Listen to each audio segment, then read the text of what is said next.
সব ধরনের জ্বালানি তেলের দাম বৃদ্ধি ও ডিপো থেকে সরবরাহ বাড়ানোর পরও ভোগান্তি থেকে মুক্তি মিলছে না গ্রাহকদের।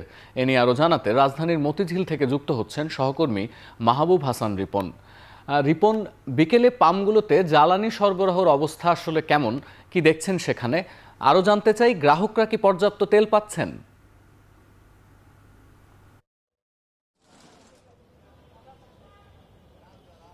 সতীর্থ, আমরা এখন যে ফিলিং স্টেশনে রয়েছি, এই ফিলিং স্টেশনে আমরা সকালেও এসেছিলাম।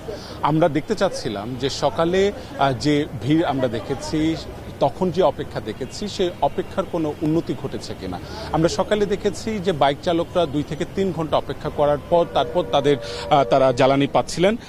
এখন এসে আমরা যখন এখানকার যারা গ্রাহক রয়েছেন তাদের সাথে যখন আমরা কথা বললাম, তারা বলছেন যে তারা 1 ঘন্টা 1.5 ঘন্টার মধ্যেই জ্বালানি পাচ্ছেন। তার মানে সকালের যে পরিস্থিতি ছিল, সেই পরিস্থিতির চেয়ে এখন বিকেলে পরিস্থিতি কিছুটা উন্নতি ঘটেছে। আরেকটি বিষয় সেটা হচ্ছে যে আমরা ঢাকা শহরে আমরা বেশ কয়েকটি ফিলিং স্টেশনে গিয়েছি আজকে সারাদিনে। দেখেছি যে বড় ফিলিং স্টেশনগুলো কিংবা মাঝারি ধরনের ফিলিং স্টেশনগুলো সবগুলোর চিত্রই কিন্তু একই রকম, অর্থাৎ কোথাও কোথাও 3 থেকে 4 ঘন্টা অপেক্ষা করতে হচ্ছে, কোথাও কোথাও 4 থেকে 5 ঘন্টা অপেক্ষা করতে হচ্ছে। কিন্তু এই যে সামগ্রিক চিত্র যদি 1 সপ্তাহ আগের যে চিত্র ছিল, সেই চিত্রের সাথে যদি তুলনা করা যায়, তাহলে হচ্ছে যে পরিস্থিতির কিছুটা উন্নতি ঘটেছে। দ্বিতীয় প্রশ্নের যে উত্তর, সেটাতে আসি। আপনি বলছিলেন যে গ্রাহকরা পর্যাপ্ত তেল পাচ্ছে কিনা, এটি পাম্প অনুযায়ী আসলে নির্ভর করছে।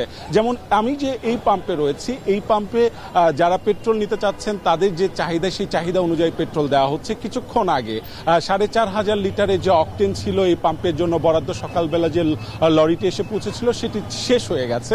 তারা কিন্তু সেই অকটেনটি দিতে পারছে না। কিন্তু ঢাকা শহরের আরো কয়েকটি ফিলিং স্টেশনে গিয়ে আমরা দেখলাম যে সেখানে রেশনিং পদ্ধতি এখনো চালু রয়েছে। যেমন আমরা পরিবাগে দেখেছি সেখানে রেশনিং পদ্ধতি তারা চালু রেখেছে।